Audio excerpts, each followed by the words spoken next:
Alright guys, welcome to today's analysis on my weekly forecast. So on this is Usdchf, that's United States dollar against the Switzerland franc. So I'll be doing my analysis on the weekly forecast. I found this pair viable to trade because I saw a potential from the weekly chart.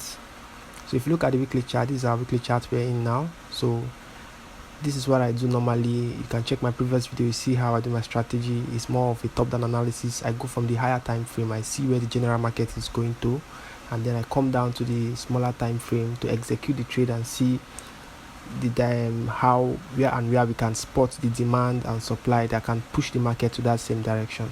So look at here, we're in Usdchf now. Look at this candle. The last week candle that just closed is more like a bearish candle, a very strong one, trying to pull down. So we expect the market to give us a little bit of sell tomorrow and next week rather.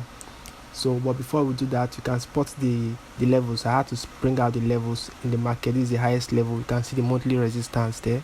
You can see the monthly support. This is a level that's trying to push the market up. This level is the level that's bringing the market down. Come here, this is our last support area. These are the levels that are expected for price to pull up back or react there. So now we can see that the market is about selling and we have a bearish candle. So we now go down to see how we can spot in our sell, how we can take in that sell position. We go down to the smaller time frame. So this is our daily time frame. We look at this now. So if you look at the daily time frame, you see that the market is actually trying to pull down, and we're expecting it to come down to this next monthly support here. You understand? So that will give us a lot of pips. But then how do we go in? How do we go into the market? We'll be able to spot out this level also. You can see that price is reacting here, around here. You get price is reacting around there. It has come there most of the times and it keeps rejecting it. So we expect price to react around there, come back a little retracement, and then before it will pull back down to this level. So we will be going down to the smaller time frame to see how we can get the demand zones, the supply zone rather, that will push price down, because we're expecting an area that we can get price, we can catch the price before it runs down. So we expect price to pull up a little, but where do we catch it before it runs down? So this reaction will make price to pull up, but then at the end of the day it will pull down due to that our higher time frame that we've seen that the general market is trying to go down. So now we'll be looking for our supply zones now. The supply zones, I've already drawn out the supply zones. I'll show you the end result. So we'll see how we categorize this. Okay, now look at this. This is the end result. This is how my supply zones and demand zones. So you look at this now. This is our this is H4. If I bring it down to the daily time frame, I'll say let me take it to the H4. So if you look at it, if you look at our H4 now, this is what we have here. So at this point now, we have a minor supply area here. We have the main supply area. So we're expecting price to come down to this demand zone. This is our minor demand zone, and this is the major demand zone. So if price comes here, we are very sure price might even want to react and move back. But if price comes around there, we'll be expecting. So what are we looking at for next week now is there will be a reaction around here because of this demand area.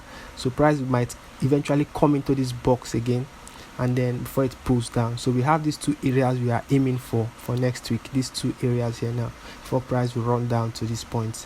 So if we go down again to see these levels,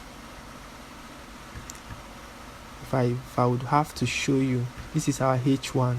So if you look at our H1 now, you see that around here price came in here into this zone. This is a supply area. Price came in and started pushing down, and it's trying to run down now, but then we are having a minor supply area here.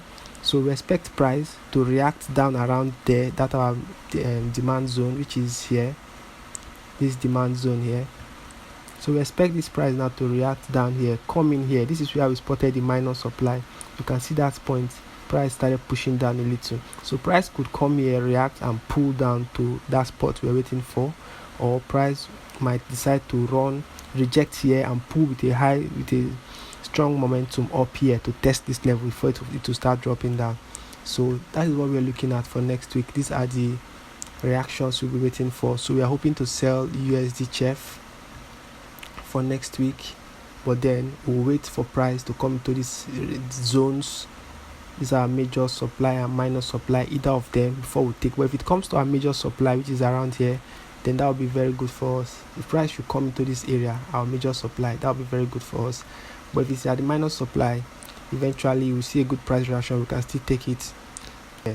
So wherever we're joining, even if it's at the minor supply area, major supply area, or or below the minor demand area, eventually I know we'll get nothing less than 1:2, 1:3 before it gets to this our major demand area, before we can be able, we done with the market, we leave the market. So that's it for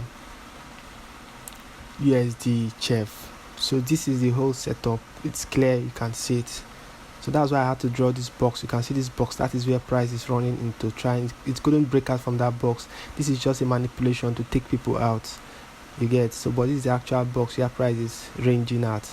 So once price break out from here, now we expect a retest. That's where we'll come in, or wait for price to come in here or here. So that is more like how my analysis is. So I believe this is very, very clear. I like to make my setup to be very clear and easy to understand. So why I'm looking at it, I'll be able to see the levels and everything. So this is a clear one for Usdchf. So we'll be looking at, for whatever we get, we'll share it with you guys.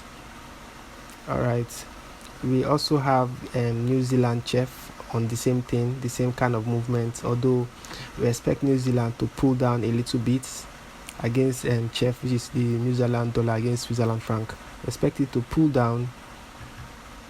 This is the weekly time frame, the higher time frame. We expect it to pull down to this zone,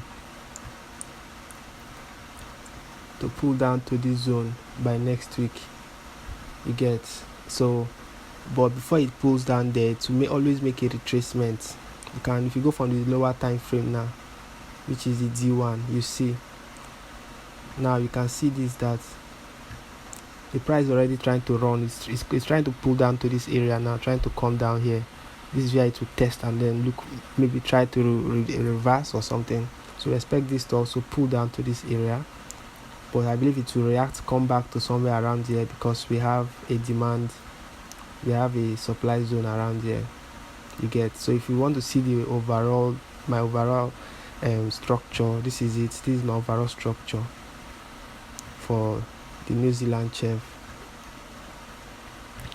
So when you start looking at these things, most of the time you start understanding how I do my analysis. It's always very clear. So expect price to come to this minor area or this major area before it will pull down.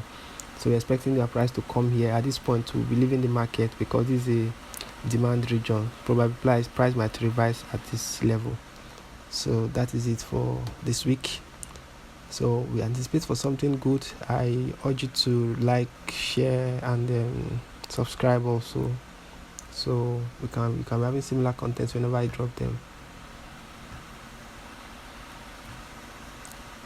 All right, guys.